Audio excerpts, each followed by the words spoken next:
Morning, everyone. Good morning to a new module now. So far, we looked at the basic GenAI module. Then we looked at language models, large language models. Then the last week, we looked at some of the most or one of the most common architecture called GAN, Generative Adversarial Network. And we saw a kind of the multiple uses of it in anomaly detection, in information detection, when combined with large model or so. And today we are going to look at a new kind of architecture that is also another very common Gen AI architecture called VAE, Variational Autoencoder. So throughout in the modules, we have introduced you transformers. So like the decoder encoder, these ones are autoencoders and VAE. So we will be introducing you that particular architecture, and also we will be introducing you to topic modeling. Like many of you would be familiar with topic modeling, like LDA, NMF, those kind of methods. But let's see how we could use these GenAI methods, including LLMs, for these topic modeling purpose. So we would be covering 2 case studies in today's module. And it is my pleasure to introduce you to Dui Zhang. Many of you would remember her from module 1, where she led you through to run the generative versus discriminative classifiers. But today she will be more focusing on this topic modeling, VAE, and she will be introducing the module in more detail. And I think helping her today would be Joy Wong. This is first time we are introducing you to Joy, but she will come back and she will lead you through to the safety and security module. But this time she is just assisting Dewey on this module. So that's my pleasure to hand over the session to Dewey now. Thanks, Dewey. Thank you so much. And Namita, if you would like to add anything, or it is there something to tell to the participants. Yes, good morning, everyone. Perfect. We can start now. And it is as per schedule, 9 to 11 and 12 to 3 or 12:15 to 3:15 as per schedule. But tomorrow's schedule will shift it because of the 26th January, and we'll announce it later. So we can start for today's session. Welcome, Dewey. So Namita, if I confirm, it's 9 to 11 and then 12:15. Yes. Yeah. Okay. Thank you. Thanks, Namita and Richie. Good morning, everyone. So let me share my screen first. Okay. Can everyone see my screen? Okay. Thank you. So today we are going to talk about Gen AI for topic modeling. My name is Dui, and these slides are co-created by Joy Wang. We are from Advanced Data Science and Machine Learning Research Group and School of Computer Science and the Center for Data Science, Faculty of Science, Queensland University of Technology. So this is our Advanced Data Science and Machine Learning group, led by Professor Richie Nayak. Feel free to scan this QR code and follow Professor Richie on LinkedIn. Before we get started, here is a disclaimer. These slides and associated material have been prepared for the course GenAI and Use Cases, delivered to Indian engineering and technological institutions faculty under the EICT academic program. They result from extensive research and years of hands-on experiments in the field. Please do not use or reproduce the slides or associated content without the author's explicit permission. These slides to all slide decks and material delivered under this 40-hour course. Okay, so here is the agenda of this course. We are going to first briefly introduce these topic modeling techniques, and at the end, we will tell you the goal of this course. And for section 2, we are going to introduce variational autoencoder, which is a foundational Gen AI framework, similar to the GAN network most of you have seen last week. So specifically, we are going to introduce how to use VAE for topic modeling. And at the end of this section, we're going to show you multimodal topic modeling, which is one of the use case using VAE architecture for topic modeling task. Follow that is section 3. In here, we are going to introduce how to integrate topic modeling and large language models for question generation, which is another use cases. At the end, we are going to summarize this course, and then we will going to have this tutorial for multimodal topic modeling. Before we dive into the details of topic modeling, here is a survey question. Could you please answer this in the chat? So the question is, how familiar are you with topic modeling?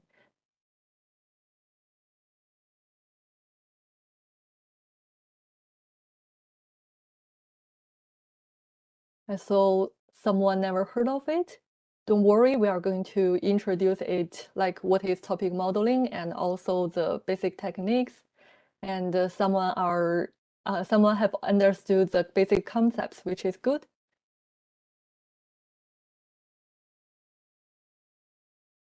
Yeah, that's good. Okay. Thanks for your answer. And okay.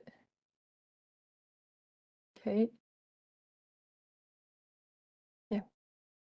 Thanks for all the answers.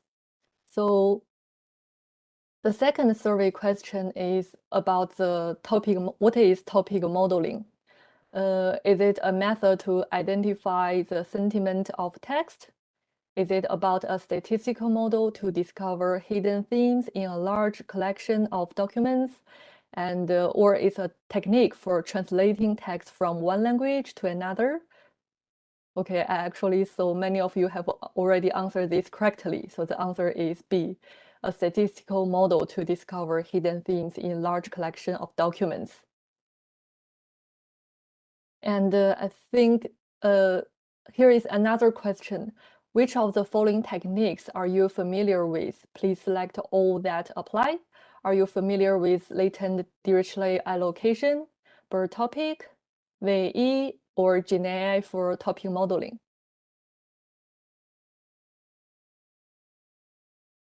Yeah, BERT topic and LDA. Anyone familiar with GenAI for topic modeling? So here GenAI mostly means, for example, using large language models for topic modeling. Have you ever used this technique? Okay, thanks for the participants. Yeah, someone mentioned it's new.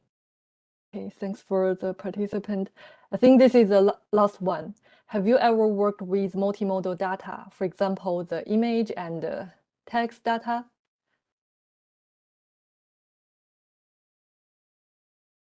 Yeah. Yeah.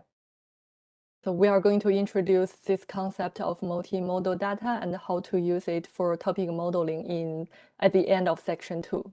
Okay, so now let's dive into preliminaries about topic modeling techniques. The goal of this section is to gain some understanding about the definition and traditional methods, and also GenAI-based methods for topic modeling.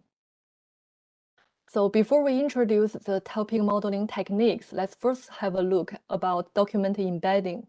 So the idea is before we apply this kind of topic modeling technique, we need to convert the word into numerical format. And the first one I'm going to introduce is this bag of words. The bag of words model is a simple and widely used representation of text in natural language processing tasks, including topic modeling. In bag of words, text is converted into a collection of words, ignoring grammar and word order while maintaining frequency information. Each document is represented as a vector, with each dimension corresponding to a word from a predefined vocabulary, and the value representing the word's frequency in the document. Bag of words effectively capture word occurrence, making it a common pre-processing step for topic modeling methods like LDA to identify latent topics in text data. And even for the VAE method we are going to introduce, we are also going to use this one as one of the as the input for the VAE model. So here is a toy example of this bag of words. Suppose we have two documents. Document 1, the child makes the dog happy. Document 2, the dog makes the child happy. Suppose we are going to generate the word bag of word representation for these two documents respectively. The first thing we do is to generate this vocabulary containing words like child, dog, and happy. And the next step is to count the frequency of these kind of vocabulary within each document. For example, document 1, it contains child, dog, happy, makes, and to the.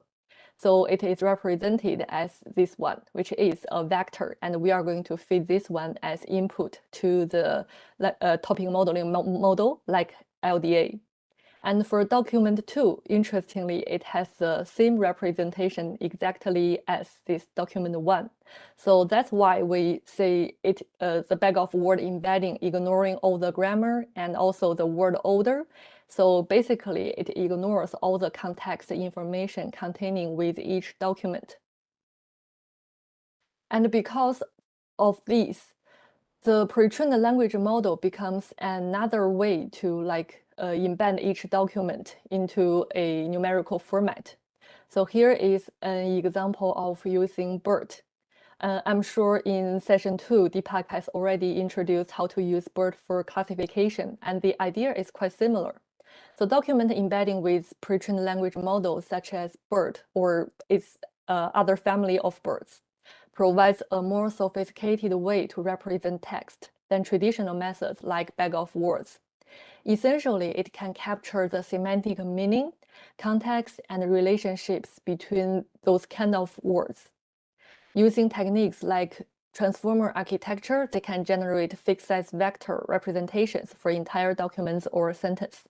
So for example, over here, I'm using BERT as embedding. The idea is given a document, for example, how I do learn pattern, and the BERT will go through multiple transformer blocks. For example, if you are using the BERT base, it will forward to like 8 transformer blocks, and the output is the outputs are tokens. For example, this one could be the first token, which could be some special token, and then followed by, for example, the embedding of this how after multiple layers, and so on. So those token vectors can contain lots of contextual information.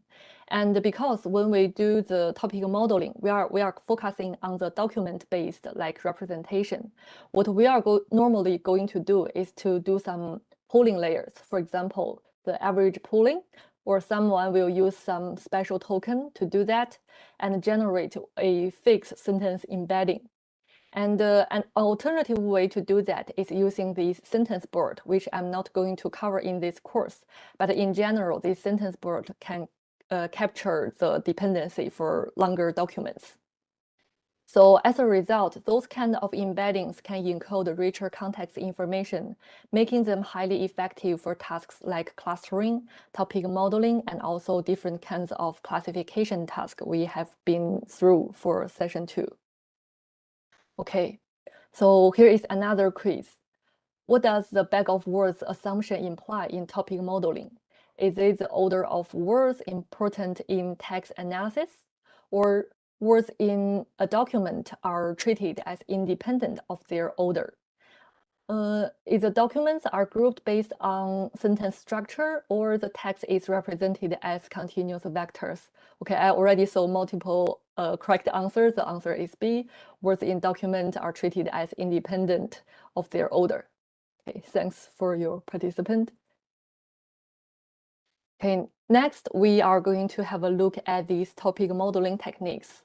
In this lecture, I'm going to briefly introduce latent Dirichlet allocation.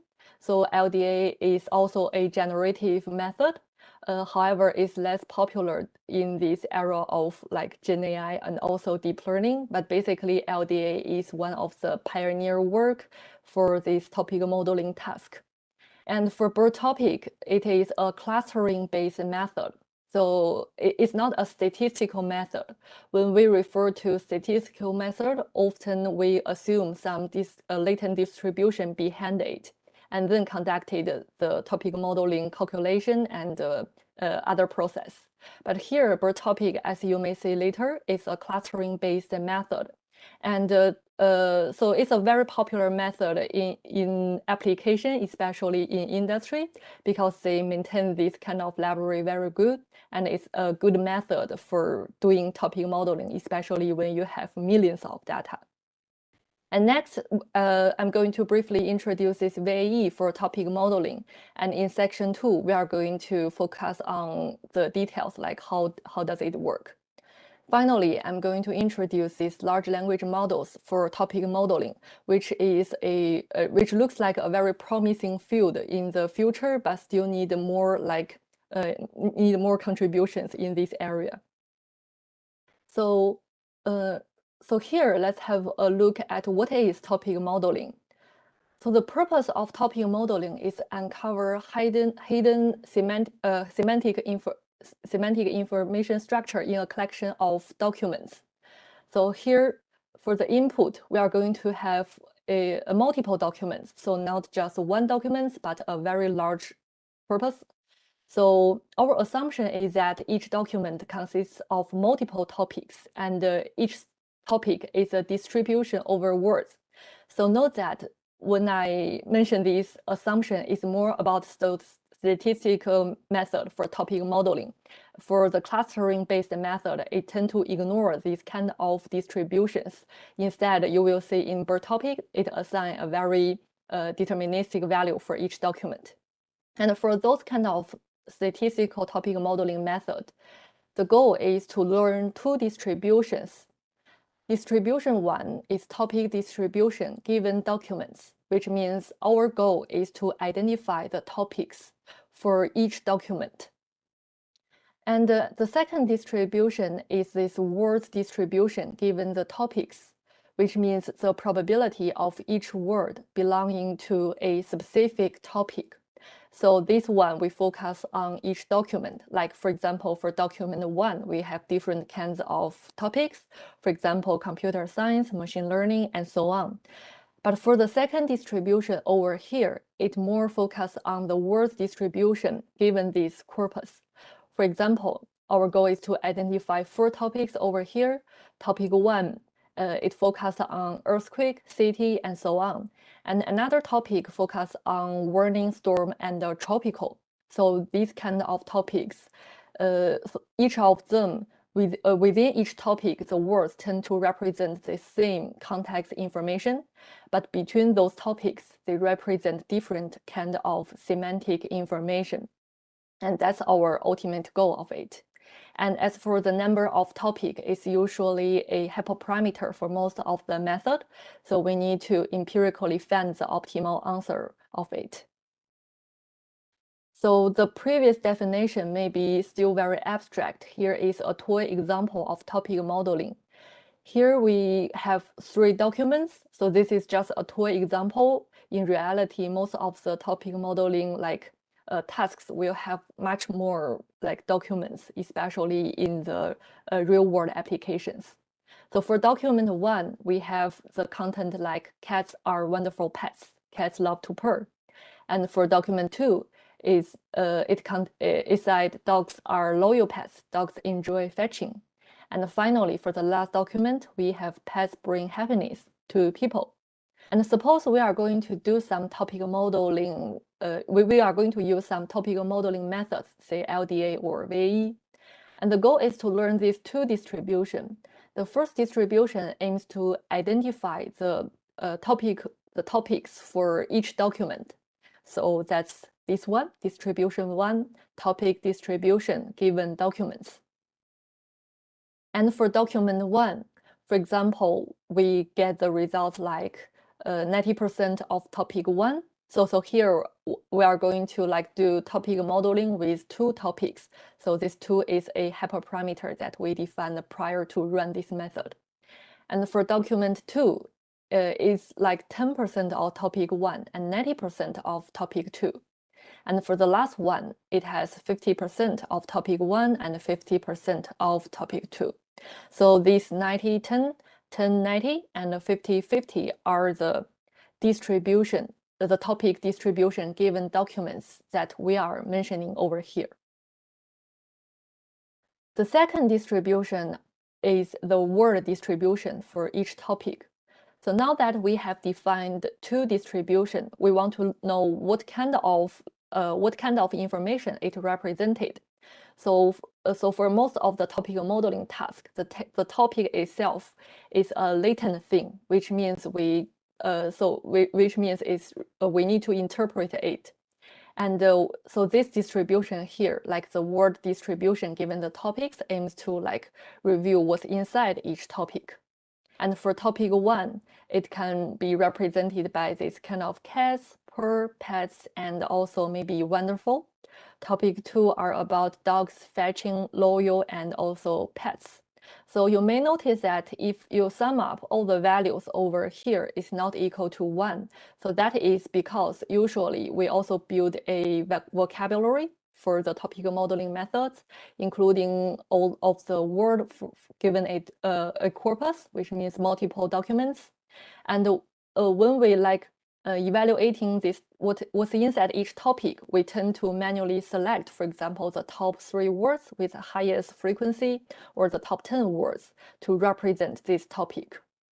And in the tutorial, I'm going to show you how to do this, and you can tune this kind of hyperparameter to see the differences between evaluating the top N words.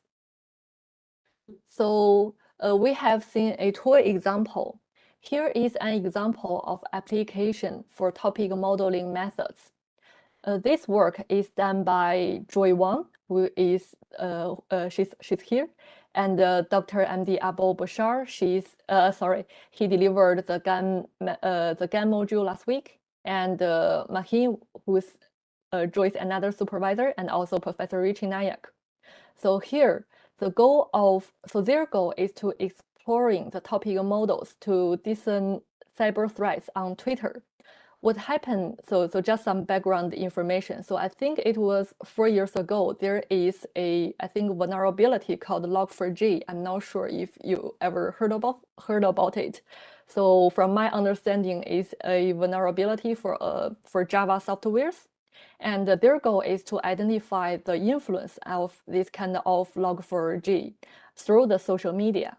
So what they did is they collect the data from Twitter or X, and they obtain those kind of text. And each post is represented as one of the document. And next, they conducted different kinds of topic modeling methods to learn the document topic distribution, so which is represented as this dynamic topic representation. So the idea of this time sequence over here is that they record the time step of each document, so they can obtain this temporal thing over here to understand the influence of this log4j over time. And as you can see over here, the analysis, the influence of this log4j between end of November till the end of that year. And here is the topic word distribution. So here they identified 10 topics, which is a hyperparameter. And for each topic, for example, topic 10 over here, it represented by words like cybersecurity, cyber, and so on. For topic 9, it's about log4j, vulnerability. And for topic 4, there are something about Omicron, people. So that's because it is conducted during the COVID time. And also they have topic 7 about Christmas and happy. So that's because it's collected, some data are collected during the Christmas holiday. And as you may realize, different topic can represent different kinds of context information. And within one topic, they are representing different kind of the same like semantic information. So that's an example of a good topic generated by the topic modeling methods. And for example, for some people from cybersecurity domain, they can run this model and understand this kind of influence of this log4j. So now we have gained some basic understanding about these topic modeling methods, like we have understand the distribution is going to generate it, and also how it can be used in real-world scenario. Now I'm going to first introduce this LDA and followed by other kinds of technique. Here we are only going to give a very brief introduction about this method. So, but we do like include the reference of each method over here. So feel free to check the original paper or other online resources to gain more understanding about it. The first one we are going to introduce is this latent Dirichlet distribution, which is one of the iconic topic modeling methods. So this is a traditional technique because it doesn't use any kinds of neural networks. For example, the RNN or CNN we've seen in tutorial in the first lecture. But instead, it is a traditional method based on sampling. And here is a graphical model of this LDA method with different kind of like random variables. So let's first have a look at this inner block. So here we have a inner block with a subscript of n, and here represent the number of words in a given document. For example, we have a document and it has, for example, totally n words, and each of these words is represented by this W. And so the block here means we do whatever we do, we are going to do it iteratively. So we have W1 till Wn over here. And the LDA assumes that the generation of the word, so even though we directly observe this word directly, which is why this W is shaded. So for generate this word, it assumes that to generate it, it depends on two distributions. The first one is Z. The second one is this phi. I'm going to introduce this phi first because it's much easier. So for this phi, it represents the word distribution for topic K. So if you remember, is this one, word distribution. And as you can see, it is outside of this larger box. Larger box represents each document, and M denotes the number of documents, which means this kind of distribution is shared by these M documents. And we have K of it, so K is the number of topic. And for each word distribution, it depends on this beta, which is a prior knowledge about these five. For example, the Dirichlet prior over here. And as you can see later in the VAE, we are going to just use the normal distribution over here. And that's the word topic distribution. And to generate a word, it also depends on this Z. So what is this Z? That represents the topic for the J's word in document I. And it is sampled from this theta. Theta here means the topic distribution for document I. So that's this one. For each document, we are going to have a topic distribution. For example, like the 90% of cats and 10% of dogs. And so this set is sampled from the distribution of a document. And it also has been assigned some prior knowledge, which is this alpha, which is a parameter of Dirichlet prior on the per document topic distribution. And we have the LDA algorithm over here. So the idea of LDA is that it sampled following this chain and generate a word, and then it, based on the sampling results, it kept updated the parameters within this kind of like Z phi or the theta. So that's the basic idea of LDA. The benefit is that a document is represented as a mixture of topics. And also it is interpretable because it's based on sampling. We know exactly what's going on for, sorry, not exactly. We know what's going on for each step. For example, where does the word sampling from? However, the problem is it is really time consuming.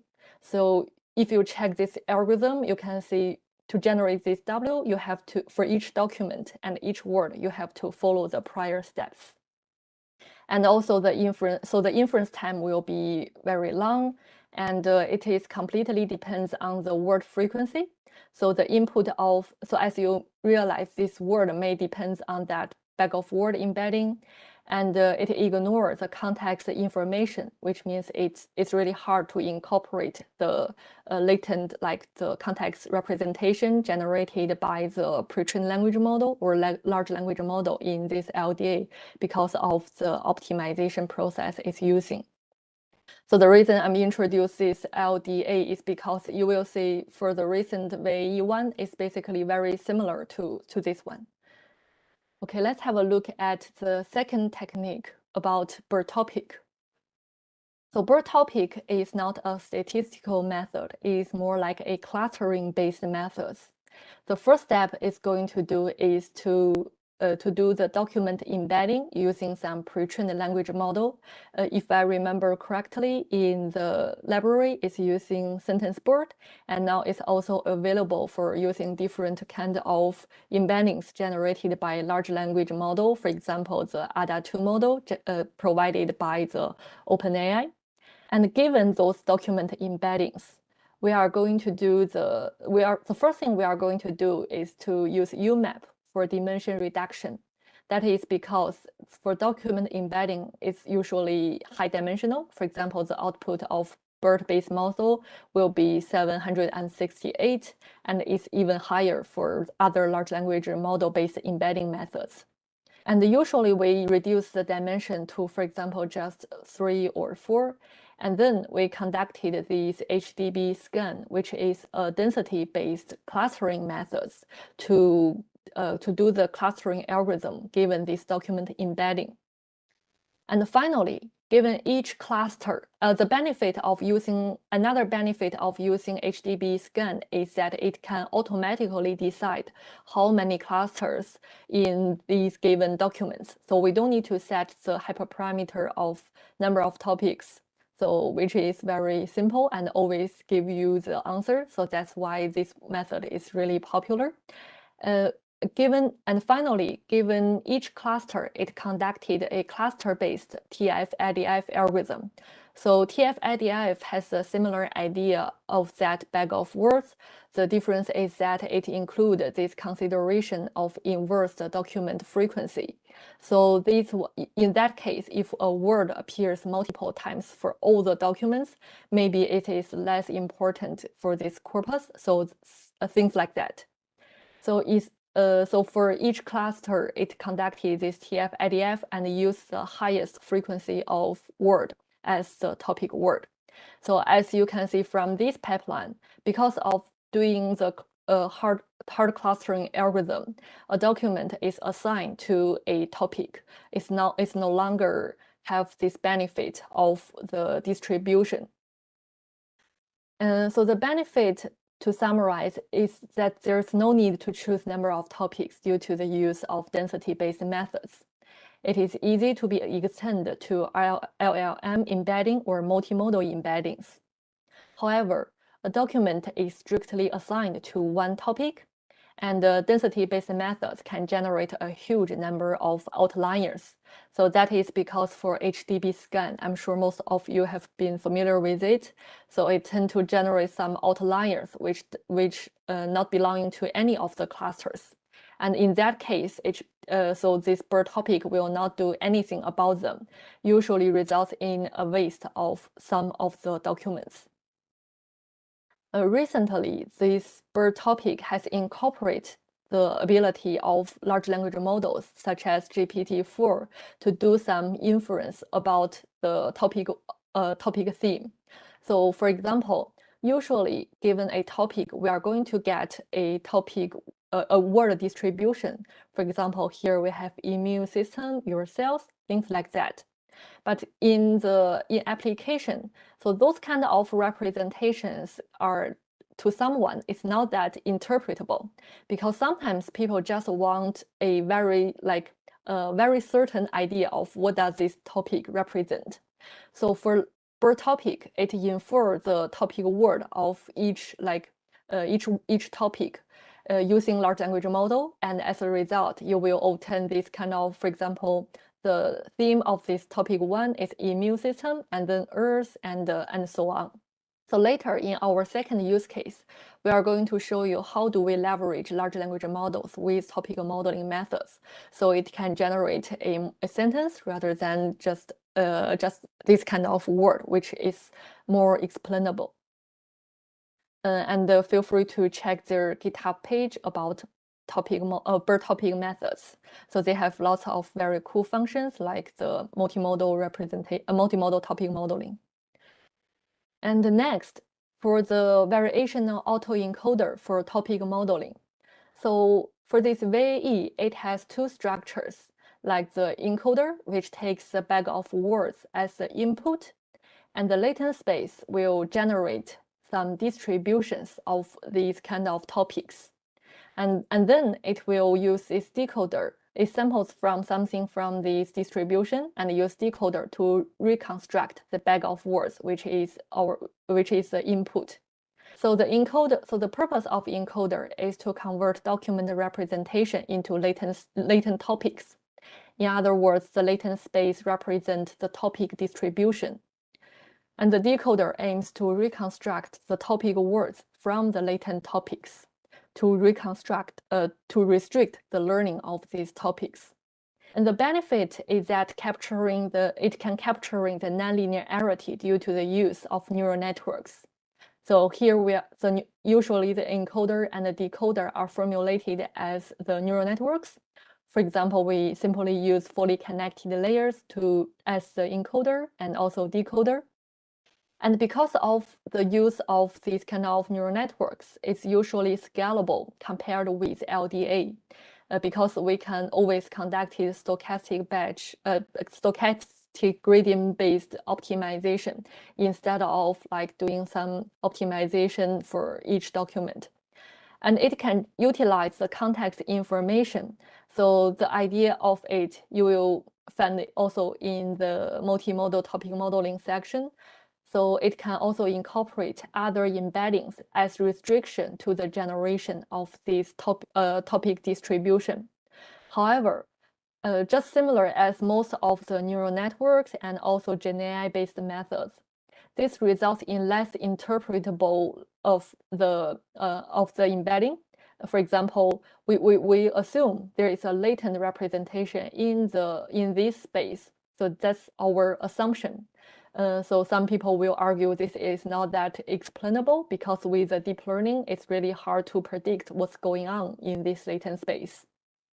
And also there is a risk of overfitting on very small data set.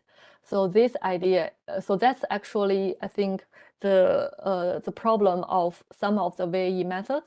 For topic modeling methods, usually we have a relatively large data set. So personally, I'm not quite worried about this risk of overfitting, of using VAE for topic modeling. And finally, using large language models for topic modeling. So large language models for topic modeling is a new trend. ever since the ChatGPT and also other large language models. So this is just one of the work using large language models to do the topic modeling. So this work is published in a, I think, workshop of the of ACL. So here in their work, they propose two methods to do that topic modeling task with large language model. So the first one called the parallel prompting. So given a multiple documents, a corpus, for each document, it forward to the large language model and using some prompt-based method. For example, could you generate the topic of this document and what they obtain are some topics for the documents. And then they do that iteratively for all the documents until the end of this corpus. And finally, they after obtaining all the topic words, they ask large language model to generate the topic of this corpus, again, by just using this kind of topics generated from each step. So as you can imagine, the good thing is that it can do the parallel computing, so it's very efficient. However, so because the topic modeling is conducted on each document, there is a possibility that when the topics are generated per document, it already lost some information, and also it's really hard to capture the shared information between these kind of documents. So that's the parallel prompting. Another idea to use large language models to conduct this kind of topic modeling is to do this sequential prompting. So as you can see over here, so for each document, it's also generate, for example, the topics. But the difference is that they forward the topic words from the prior batch to the large language model again, and to generate the topic.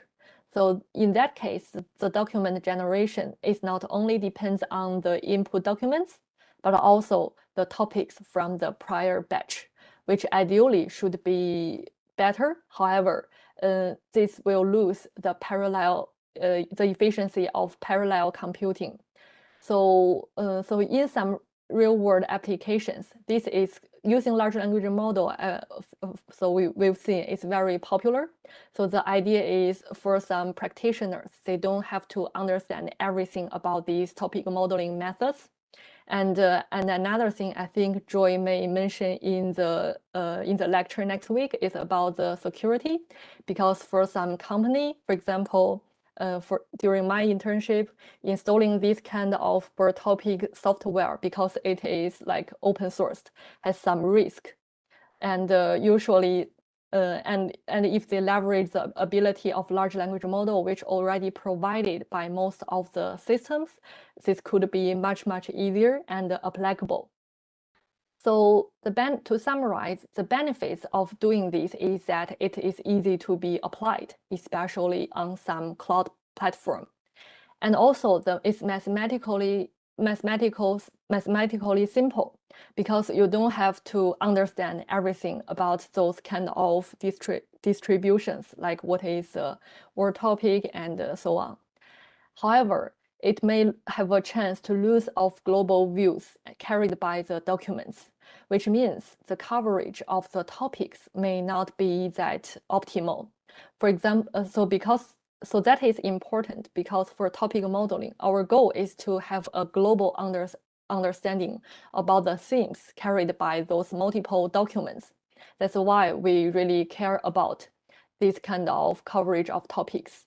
And there is a potential cost of using large language models. For example, if you deploy the large language model on your server, you might, if you want to run it, you may need some GPU resources. And it also has some hallucination problem, because as you can see over here, to generate the topic, it's the same thing as like when you chat with ChatGPT, given your input, and it will generate some answers. So there is a chance of hallucination, and it may not capture the uncertainty of these kind of topics. So this is mainly about the topics generated by the large language model, it may so those kind of topics may just be things like very deterministic.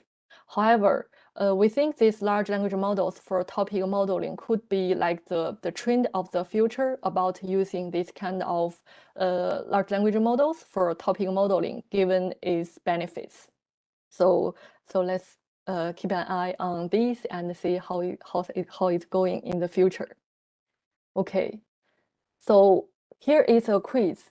So what is the main output of a topic modeling algorithm like LDA?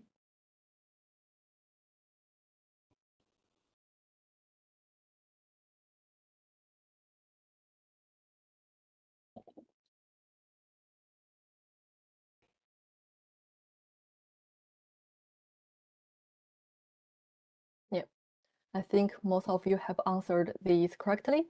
So LDA is a probabilities of words belonging to specific topics and topics for each document, and it is unsupervised. Other answers seems not that relevant to the purpose of LDA. Yeah.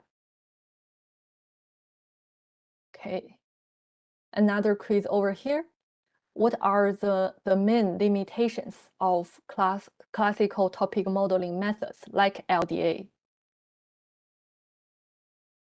They cannot handle semantic relationships or contextual data. They are computational expensive. So there are multiple correct answers. They only work on structured data. So structured data here means that, for example, the tabular data or some fixed form instead of some free-ended data like the text. And another option is they require labeled data set. Okay, yep. So LDA cannot handle the semantic relationships as we introduced previously, and because it only uses bag of word or other frequency-based method as input, and it's also very computational expensive. And LDA works more on text data instead of these kind of structured data. For LDA, the one we introduced is unsupervised, but there are also other supervised version of LDA for different purpose of the task. If you are interested in this method, feel free to check other works about this LDA. There are many variants. If I remember correctly, there's even one multimodal variant of this kind of LDA. And I think that's yeah. So next is about evaluation for topic modeling methods. So because most of the topic modeling methods, they are unsupervised, which makes the evaluation really difficult. So there are some quantitative methods, to evaluate the topic modeling methods. Also some qualitative methods to evaluate the topic modeling methods. So I'm going to introduce this one first because it's frequently used in most of the research works. So the first one is topic coherence, which means which measures the semantic similarity among the top words in a topic. So it's focused on each topic, and it would like to check if all the topic words with high frequency represent the same context information or not. And another thing is topic diversity. So topic diversity means that measures the uniqueness of words across different kinds of topics, ensuring minimal overlap. So that is because we want to obtain as much topic as possible given a document. So usually, and we would like these kind of topics to represent different kind of semantic information. However, while we're increasing the number of topics, at some point you will find some topics represent the same kind of context information, and that means there's no need to generate that much kind of topic words. And as you may realize, this topic coherence focuses on each topic. The diversity measures different kind of topics. And sometimes they have different trends. For example, you get a very coherent topics. However, the diversity is not that good. In that case, how do we choose the optimal number of topics? So it's more about hyperparameter tuning.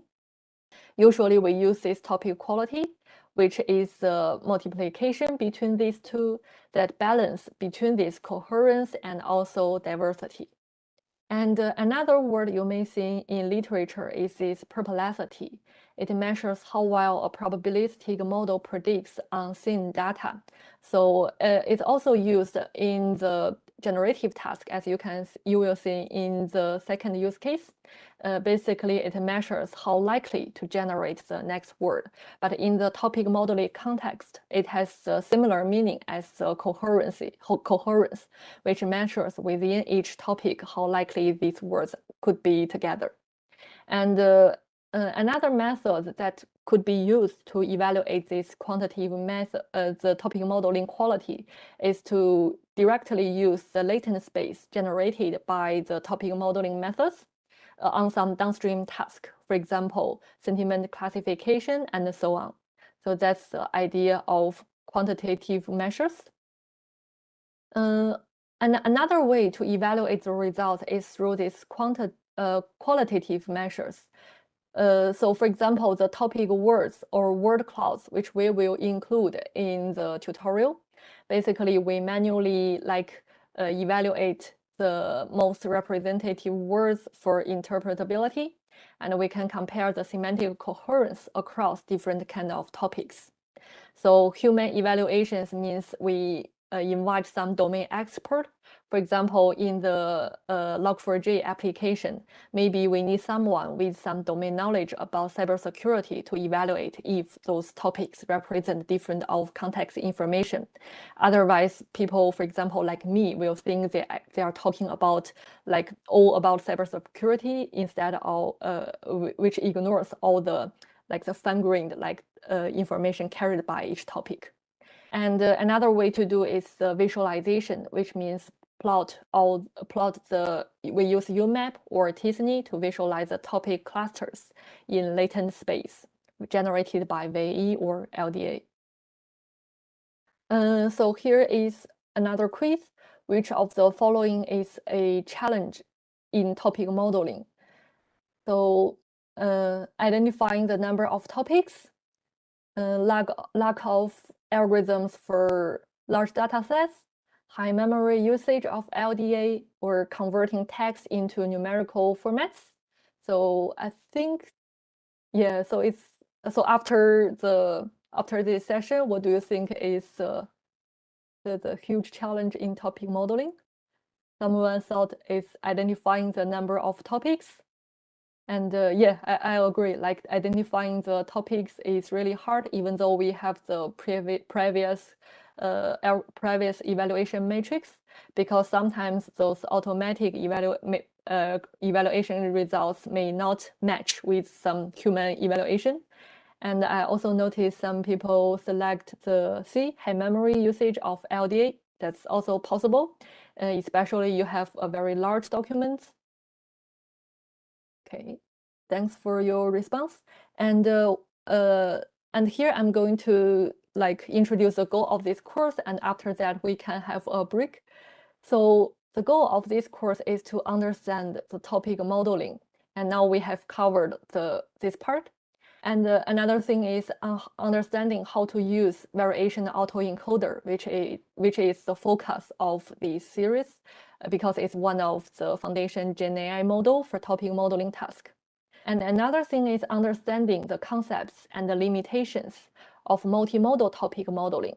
So we will see how multimodal representations can assist the understanding of rich context. And finally, we are going to understand the role of large language models, such as GPT-4, in assisting the topic modeling, especially to interpret the topic modeling results. And now we have we already covered the first section. Let's have a quick break, and then we will focus on this variational autoencoder.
Hi everyone.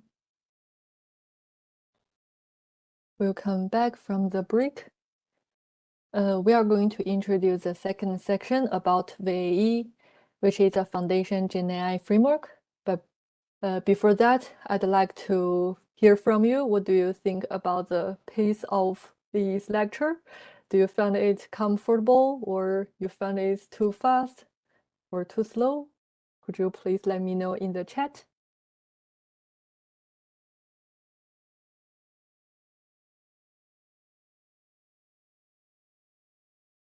Comfortable? Okay, that's good.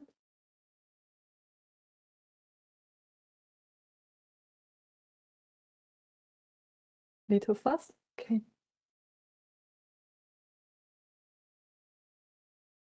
Okay. Thanks for your little fast. Okay. Okay, thanks for your feedback. I'm trying to slow down a little bit. So for this section, we are going to introduce VAE.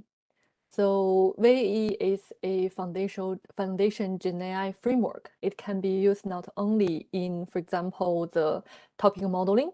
It can also be used in image and also other domain. For example, the longitudinal data. We've been doing tutorial during the first session.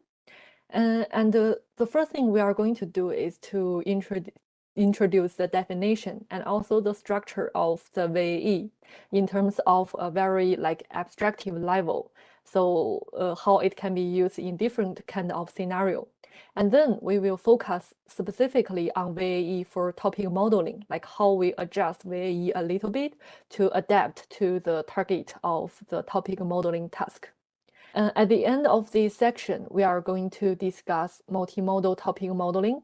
We will see how multiple modalities can bring more contextual information in assisting the understanding of the topics for the corpus or multiple documents. So before we get started, again, a third question. Are you familiar with VAE or autoencoder? So people tend to compare VAE with autoencoder because they share some similarities in terms of the structure. So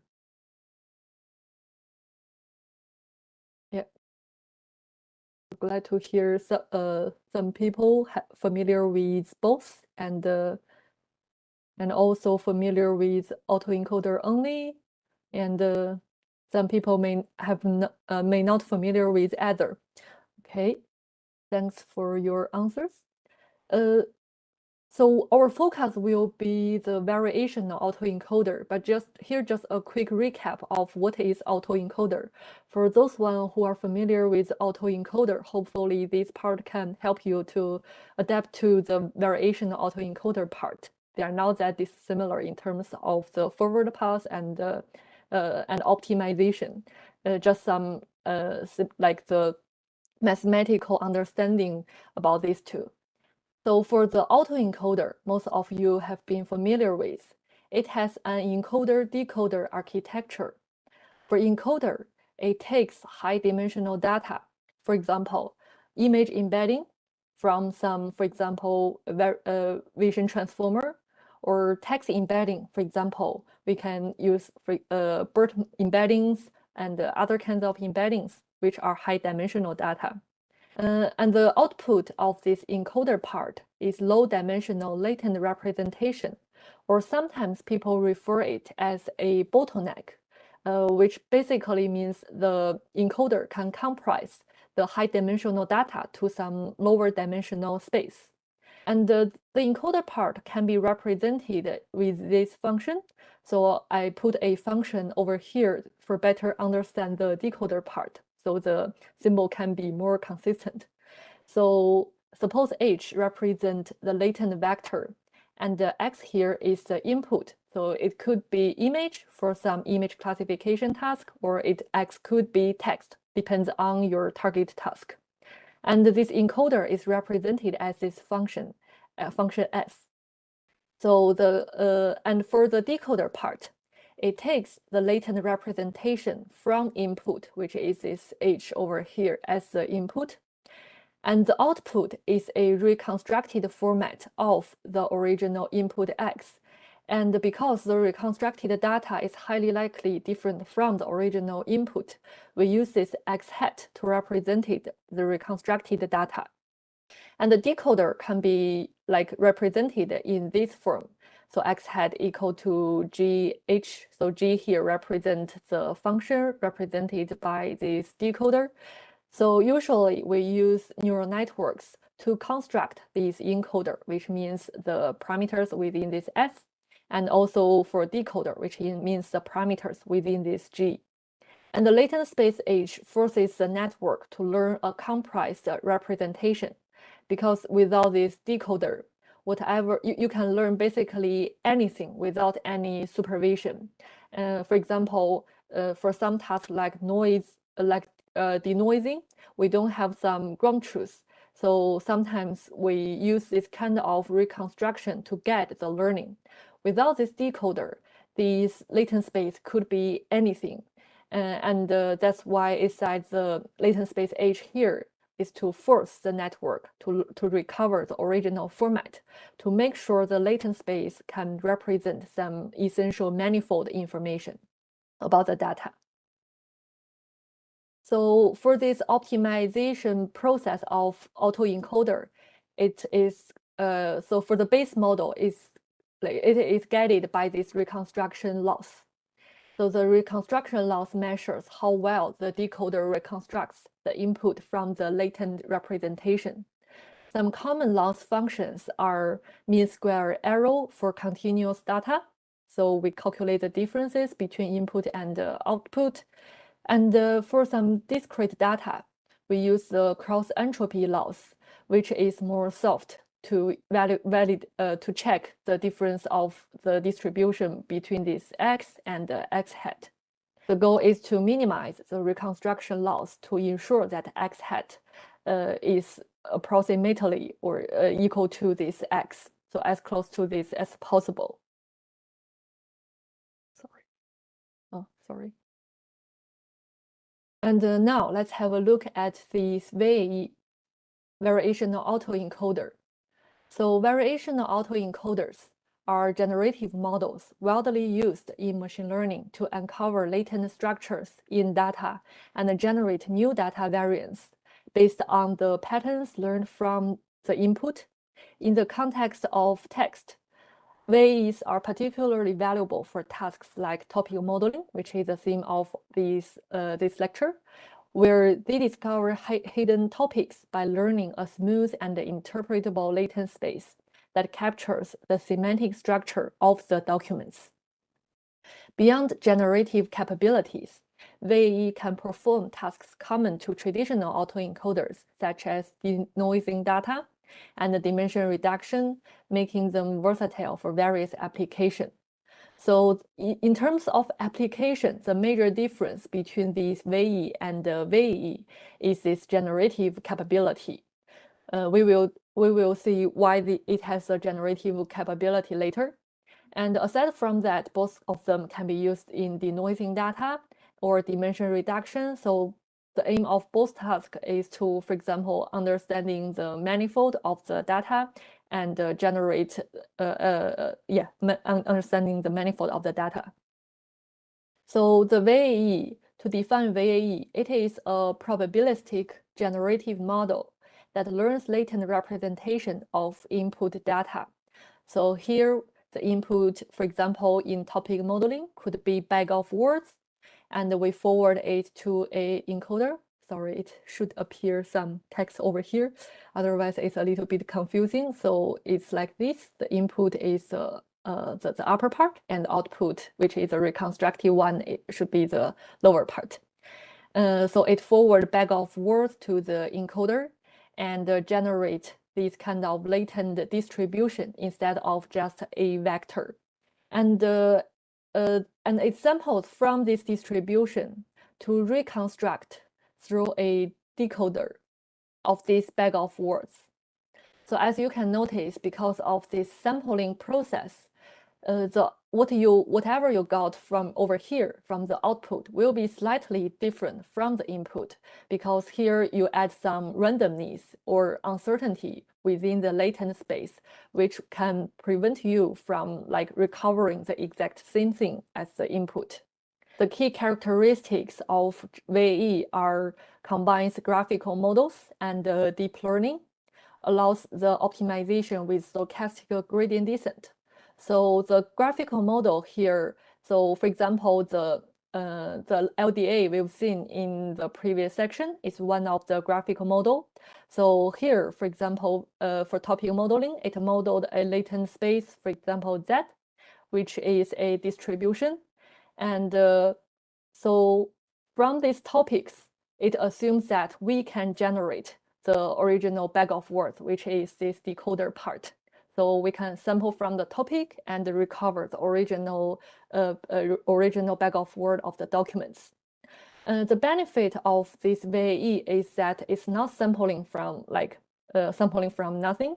You can do some inference steps with this encoder part to infer that first, and then obtain and then recover or generate the bag of words. So it is much easier than sampling from nothing.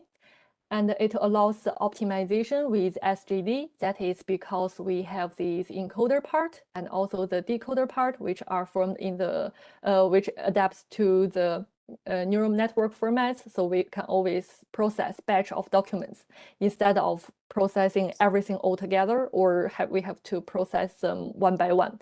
So that's the benefit of this variational autoencoder.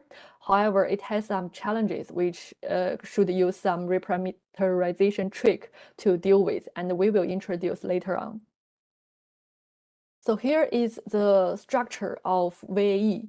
Note that this structure is the structure of VAE, just a base structure that can apply to different kind of inputs. For example, this could be image, it could be text, it could be the longitudinal data, and so on. So this is just a foundation model of this VAE, and we will see in the following slides how it adjusts to the topic modeling task. So here for the structure, it has this input of X, and which is high dimensional. It is forward to the encoder part to learn a lower dimensional space, which is the latent variables. So here, different from the autoencoder, it actually learns a mu, which is this vector. So it represents the mean. And it also learns a sigma at the same time. So the output of this encoder are two things. The first thing is this mean vector. The second thing is this sigma vector. And here the mean have 3 dimensions and the sigma also have 3 dimensions.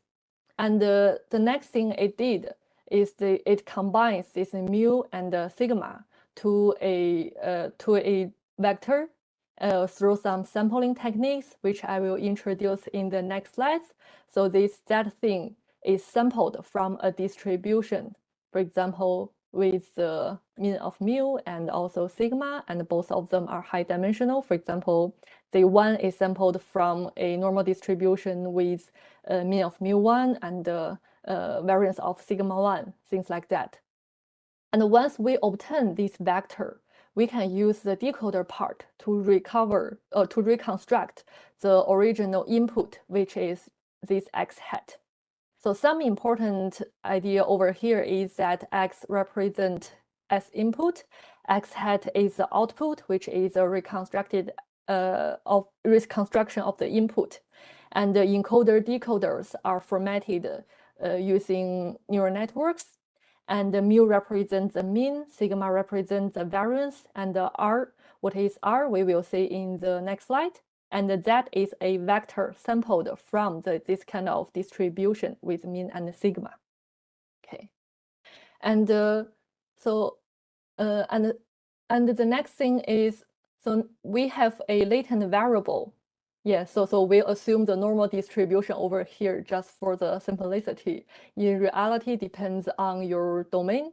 It could be different. For example, some people may use the student T distribution because it's more pointy compared with the normal distribution.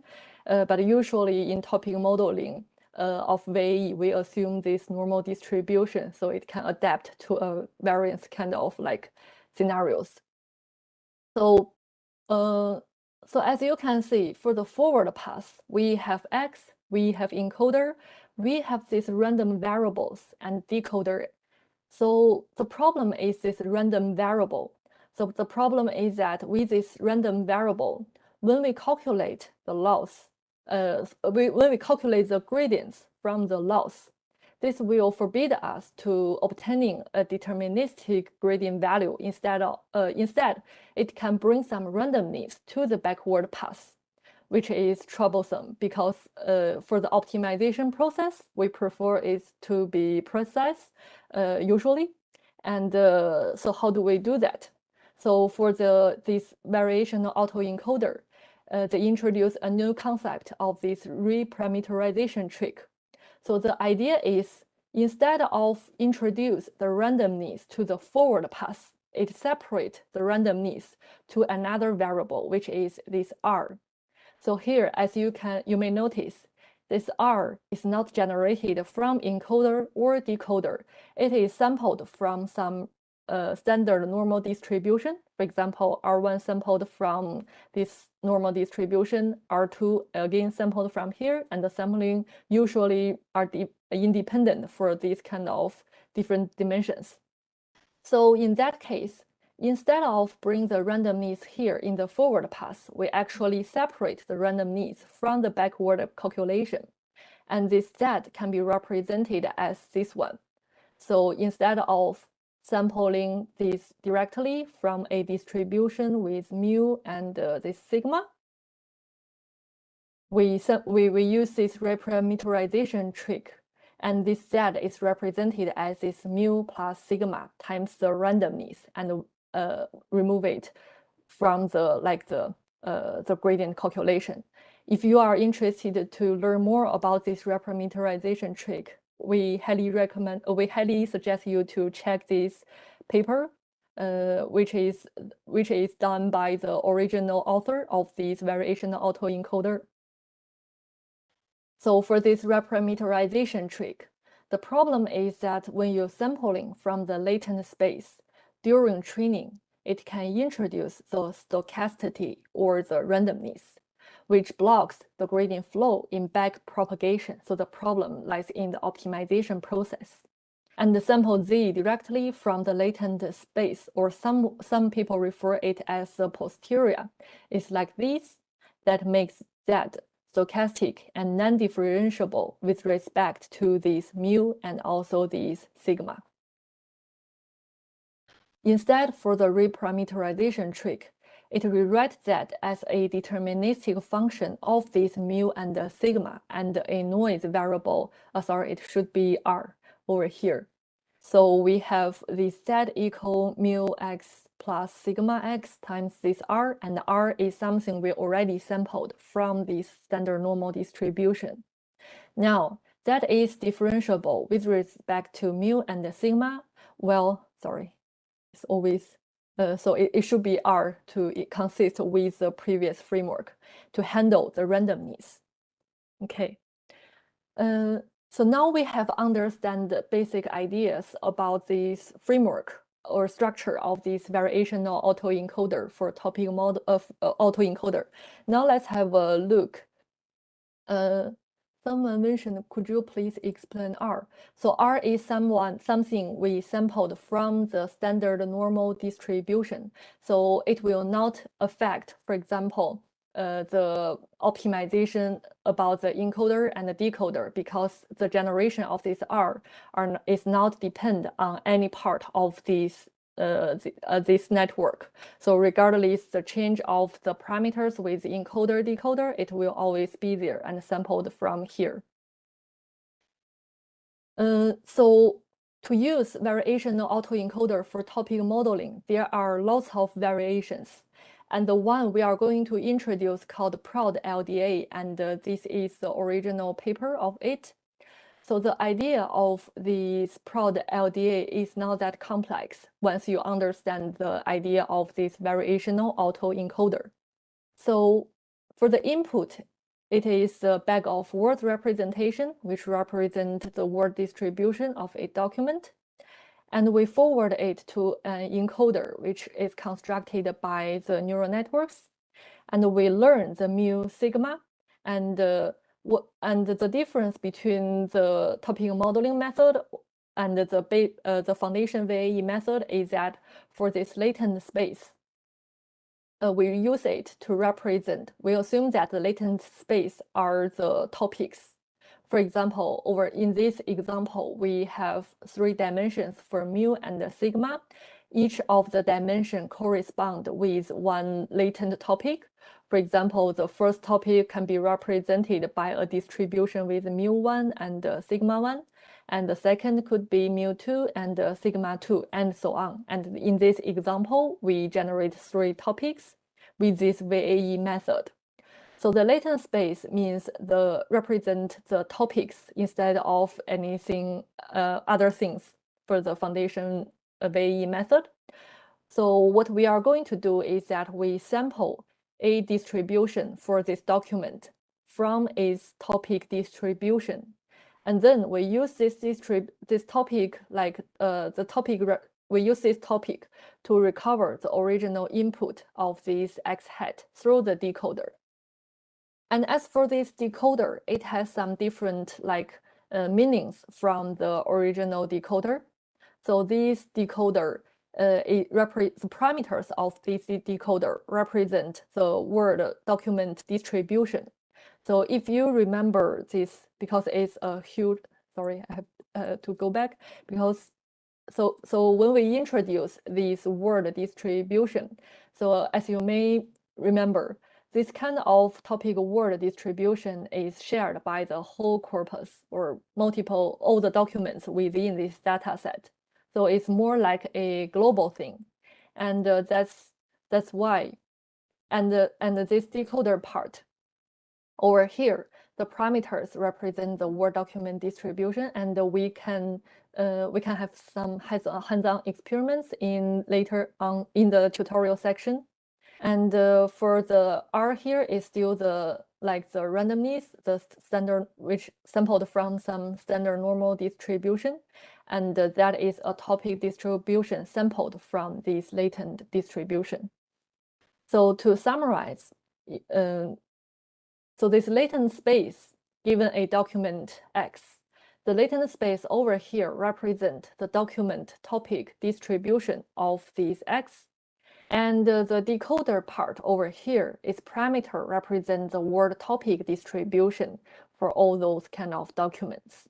So that's how the VAE-based topic modeling slightly differs from the foundation VAE model.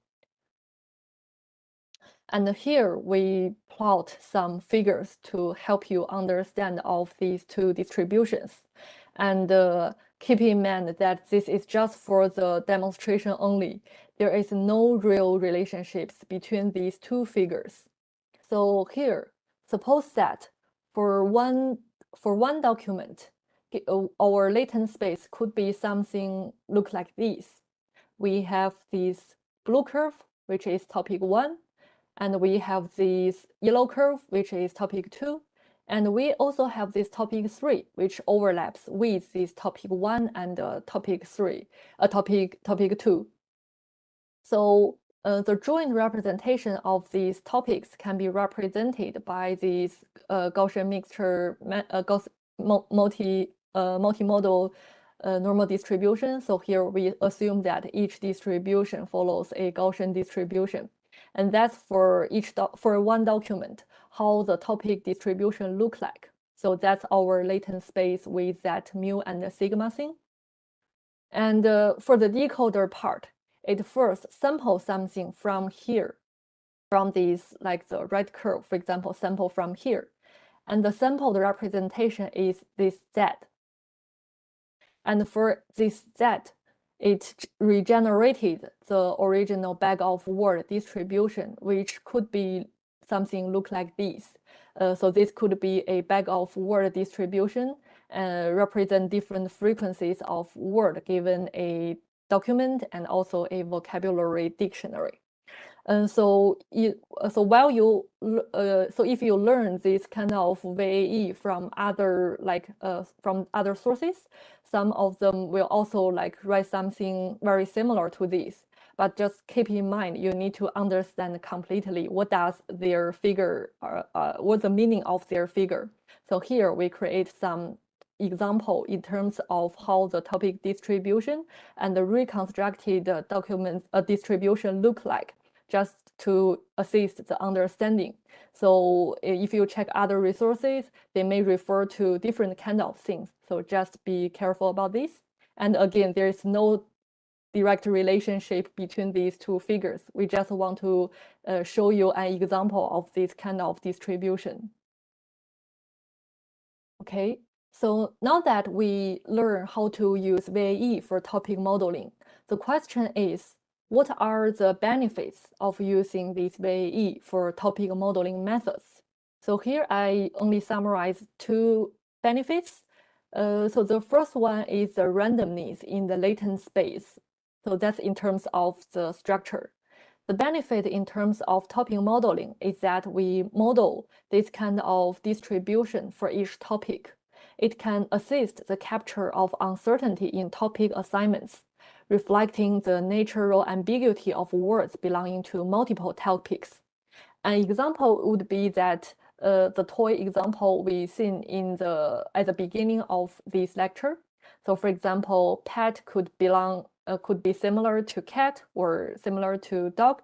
So naturally within the for the language, it can share some like ambiguity between words. And if we represent a topic as a distribution, so as a toy example show here, so there might be some overlapping between the topics, or sometimes for a document, it can be represented as a mixture of the topics. So which is a benefit instead of directly belonging to an exact topic. So which is less representative than this than this randomness. Another benefit is that modeling the topics as a distribution can account for the inherent variability and overlap in the topic word association, enhancing the flexibility and the robustness in topic generation. So that's the basic idea of the benefits of using this VAE for topic modeling. So for this variational autoencoder, the optimization, so here are some optimization process for this VAE method. So the basic idea is use the variational inference because of the bottleneck of the latent space. And the idea is instead of directly using the loss calculation, it uses a technique of maximum log likelihood. So, maximum log likelihood, for example, given a corpus of document, for example, we have x1 till for example, xm. So the goal of this maximum log likelihood is that to find the joint probability of all these possible documents. For example, the probability of px1, px2 times px3 till the end of this one. It wants the joint probability of these to be as high as possible, which can be represented by this, like the multiplication of of all these kind of distribution, which is the documents. So the purpose I'm showing this is to let you know how you obtain this log over here. And since calculating the multiplication is not that straightforward, so usually we use this log trick to convert this multiplication of all the possibilities to this one, to the summation of all the things. So if you remember for the logarithm, if you find the log of px1 till the end, it can be converted to the summation of log px1 plus log px2 till the end. So that's how they obtain this kind of thing. And in our context of this kind of topic modeling, so each document X over here can be represented as multiple of the can be generated from the latent space, which is the theta, represent different kind of different kind of topics. And ideally, there are the document can be represented by multiple of different kinds of topics. So that's how this integral stands for. And we can generate the theta, x from the theta. So here is about the joint probability between x and theta. And if we integrate all the possible of these topics, we will obtain this document distribution over here. So that's the meaning of this function over there. And now let's have a look about how to solve this maximum log likelihood. So if you are familiar with variational inference, you will find those are just some very standard steps to do with variational inference.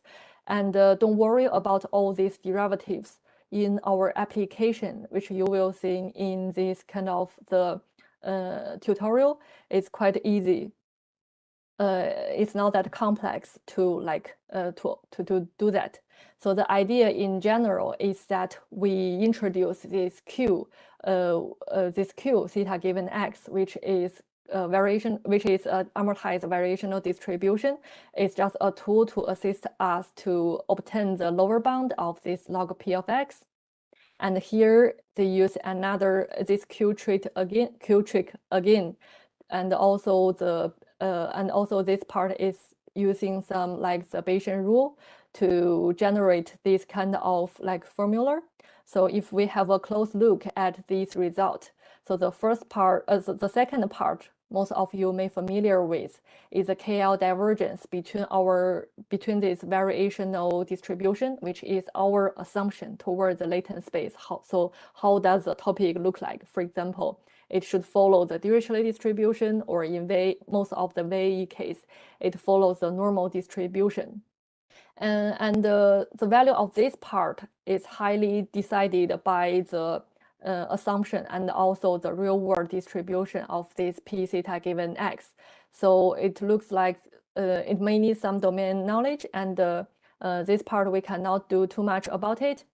And this part, if we address it, it is if we maximum the value over here, then the value of this log P of X can be also maximized.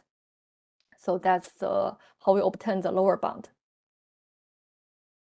And to obtain the lower bound of this one, again here use some trick. So I will skip all these kind of things. You can refer to it later. So as a result, what we obtained and we are going to use are these two things. The first one is the restriction for the topic distribution, which is the KL divergence between our assumption toward these kind of topics, and also this P theta, which is the real the distribution of this kind of the topics, which we are not sure about it. And the second part here is the restriction for the reconstruction of the document embedding.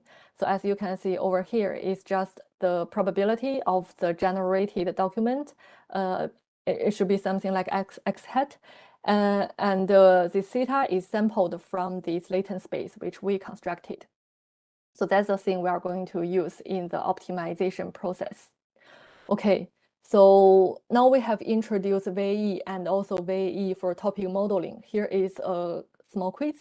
Which of the following describes the role of encoder in a VAE for topic modeling? So it generates the topics of the input. It reconstructs the bag of word from the latent space. It calculates the representation loss for bag of words. It optimizes the decoder's parameters.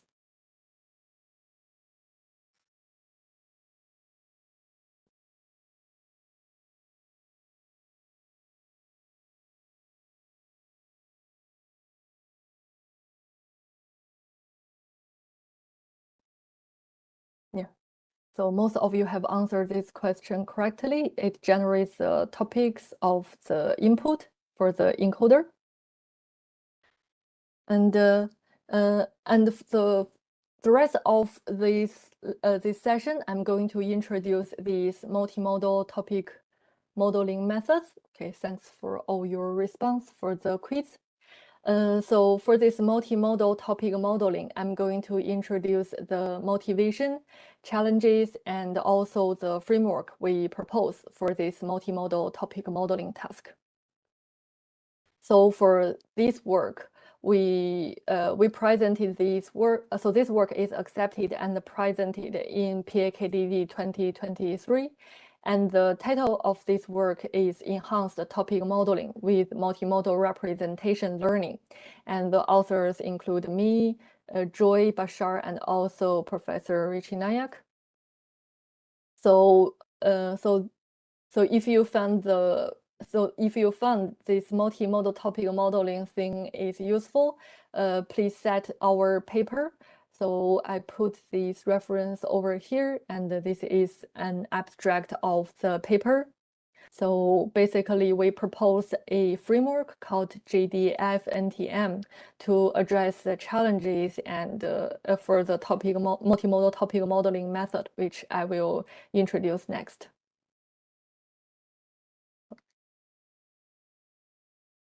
So the reason that we include the image modality into this topic modeling process is that an image can worth thousands of words. So for example, in the food review data, an image could provide more context information to understand the products. So for example, in this post, the text over here mentioning that one good day to remember, and the brownie with the chocolate ice cream, looks happy. But through this kind of image, we can understand that this dessert is really delicious. And on the other hand, for another example in this crisis event detection, an image can assist the visualization of the severity of the event. So for example, here in this figure B, it said a friend's text message saved a man from deadly California wildfire. So it only, because those kind of things are posted on social media, so it may not be that comprehensive in terms of context.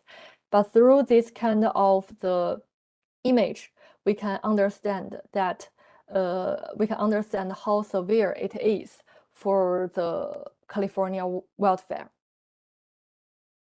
So that's the motivation. We combine both image and text together to do the topic modeling task.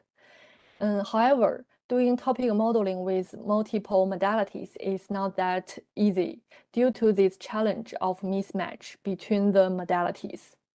In these two examples, both of them talk about the Windows Hill under fire in California. Suppose we are going to do the topic modeling task. So those are two inputs. The image here in image A over here. So the image can reflect things like how severe it is for the Windows Hill. However, in this figure B, it looks like the image here cannot reflect the topic of this fire thing. So that brings a mismatch between these kind of modalities. And if we directly forward the image, okay, some people mention the slides are not visible. Does everyone has a similar issue on these slides?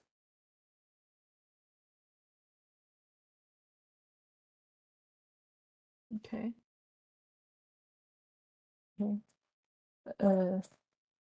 So, okay. So the challenge is that the mismatch between these kind of modalities.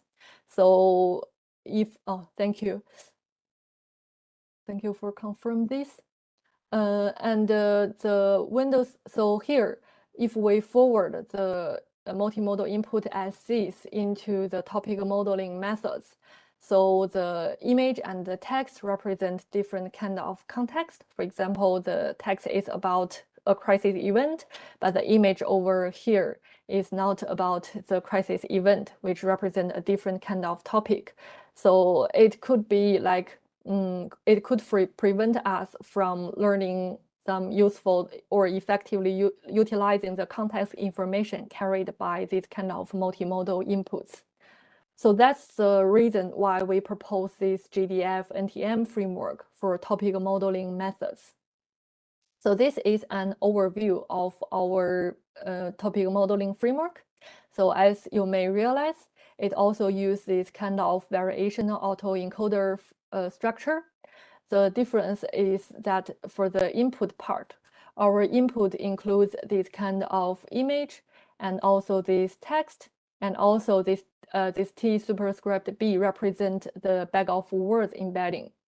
And to address this kind of mismatch between the modalities, we introduce this gated data fusion module, which is this gating mechanism to combine these two to learn useful image features that can assist the topic generation. And how to generate? We use the text, which covered a more direct, like semantic connection with the topics, because the topic words are eventually represented by the text. So the similarity between this kind of text with the topic is higher than this kind of the difference between the image and also the topic words. So that's our motivation of using text to decide which part of image is useful for our downstream task through a gating mechanism. And that's for the encoder part of VAE. So this part is similar as the encoder part we've seen for the VAE method. And as for this decoder method, we have this neural topic modeling module, which sampled from this latent space, which represent, if you remember, the topic, like the document topic distribution. So we sample from here, and again, we use that reparameterization trick to avoid the randomness on the back pass. And we obtain a sample topics, and the decoder network will reconstruct the bag of words over here, given the input. And the loss, and as for the optimization loss, it contains this reconstruction and also the KL divergence as mentioned in the previous VAE section. So here are just some details about how we actually implement it. So the reason I introduce it over here is because in the tutorial, we will have some hands-on experiments with this framework. So for the image, we use this pre-trained VGG method, and the dimension of this VGG network will be and for each image, the dimension of this VGG network, the output of this VGG network will be 512. And for the text, to obtain the contextual understanding about this text, we use the sentence bird method. And the output is a 768 dimension thing. So it's generated by some pre-trained language model, and we took the output. So the last input is this bag of word embedding, which represents the term frequency, as we already seen in previous slides. So the dimension of it depends on your vocabulary size. So W here represents the words, and the absolute value of all the words represent the length of the vocabularies. So it depends on the vocabulary size or the maximum number of vocabulary we set in the learning. Now let's have a look at this gated data fusion module. So for this gated data fusion module, the input contains two parts. So this V superscript C is from the VGG network, represent the image embedding, and this TC over here represent the BERT, like the context embedding of the BERT. So we have a neural network over here. So this one to convert and also another neural network over here to learn the semantic information with this image and this text. And their difference is that they are using different kind of the activation function. To get this TG, which is the gating vector, we use the sigmoid, and the input is this text representation. And as you may remember, for this sigmoid, the output will always be between 0 and 1, which can scale up and down of this input of VG. So that is because we will do the element multiplication between this vector all together. And ideally, if this image is consistent with the text, like the context information, it will maintain the feature of this VG. If it's found it's not that useful, this one can generate a very small value to descale this VG. And finally, we combine these two parts, which is the text embedding and also the image embedding from this gated fusion module altogether as this input of this M. And this M, together with the bag of words representation, will be forwarded to this neural network, encoder network, similar as the one in the VE for topic modeling.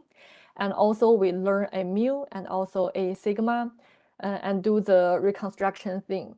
So importantly over here, so for the tradition, so mathematically speaking, for other methods, the generation of the reconstruction of this part, which is bag of words. So for other methods, it only depends on the text, but here it depends both on the text and the pictures attached with this text. And here we have this K represents the number of topics, which is the latent space over here. And so this latent space will reconstruct the bag of word embedding. So all the rest part are identical to the VE for topic modeling part that we've been covered in the previous section. So this PZ given DT and DV represent the topic distribution, so this part. And similarly, this Z given C, so which is represented by the decoder network parameters, represent the word distribution. For the optimization process, it is based on the similar optimization function we've seen in the previous section. So it is driven by two things. The first one is a reconstruction of this bag of words. Another thing is a KL divergence between the learned distribution, which is this mu and the sigma, and the prior distribution, which is the standard normal distribution. Next, I'm going to briefly introduce our results and also results. So to evaluate its performance, we use the topic coherence, diversity, NPMI, which is one of the pairwise mutual information, and also this topic quality, which is a multiplication between the coherence and also this diversity. So all of them are, so most of them are ranging between 0 and 1. NPMI may be the negative, but in general, the higher the better. And we experienced on 3 data sets, including this crisis MMD for the crisis event detection, IMDB, which is the one we are going to use in the tutorial section. And also this Twitter 500, which is collected by Joy. It includes some Twitter posts. And this kind of data sets with different kind of statistics. For example, the MMDB is relatively large and has longer words per document. So for baseline methods, we use this kind of LDA, CTM, and ETM. ETM is another VE neural topic modeling methods, and it has some similar structure as the VE for topic modeling we introduced previously. And we have a multimodal topic model, BERT topic. So this is available in the BERT topic like the project. And the one ablation method is without gating, which we will also see in the tutorial later. So the idea is to completely remove the gating mechanism and see how the performance. So the results are over here. For for all the criteria, again, the higher the better. And for all the results, we notice that the image with the assistance of this image modality, it tends to generate more coherent results than all the baseline methods. And so the diversity is competitive, but it may be like outperformed by other methods. However, in terms of NPMI, it's also not bad. And for this topic quality, which is a multiplication between coherence and diversity, so it performs best among all the methods. And here is the experimental results on Twitter 500 dataset. So this is some like an ablation study about like tuning the hyperparameters of number of topics. So as we can see over here with different kind of topics, number of topics, the topic quality performance are different. And for our method, we found that, and the red dot line over here is the performance of our method. So here are some visualization of our topics. So for example, topic 6 over here represents the earthquake. So I think those are crisis events about Iran-Iraq earthquake and also an earthquake in Mexico City. And also topic 10 here represents the hurricane. So so ideally, this kind of like different topics represent different kind of context information, which refers to different kind of crisis event. And within each topic, the word and the topic tend to be consistent, which represent the generated topics are not bad. And for this image, we are retrieving by the text based on the topic assignment. So the idea is because we can learn that document topic distribution, we find the one with the highest probability for each topic, and we obtain the images like along with it. Okay, so here is a quiz. What is the main role of the gated data fusion module in GDF NTM? Is it aims to optimize the VAE architecture to filter the irrelevant and inconsistent information, or to concatenate the text and the image data directly, or it aims to generate topic distributions?